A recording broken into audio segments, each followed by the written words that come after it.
আল্লাহ রাব্বুল আলামিন কোরআনে কারীমের ভিতরে নবীজির নাম একটি বারের জন্য নাম ধরে তাকে ডাকেন নাই, বরং তিনি বলেছেন তোমরা পরস্পর পরস্পরকে যেভাবে নাম ধরে ডাকাডাকি করো আমার নবীকে সেভাবে নাম ধরে ডাকবে না। আল্লাহ নিষেধ করেছেন আমার নবীর নাম ধরে ডাকবে না। সুবহানাল্লাহি ওয়া বিহামদিহি।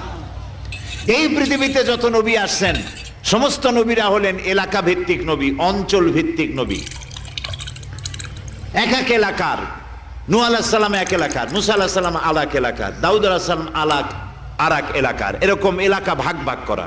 কিন্তু মুহাম্মদ সাল্লাল্লাহু আলাইহি ওয়াসাল্লামকে আল্লাহ রাব্বুল আলামিন কোন এলাকার জন্য নবী বানান নাই।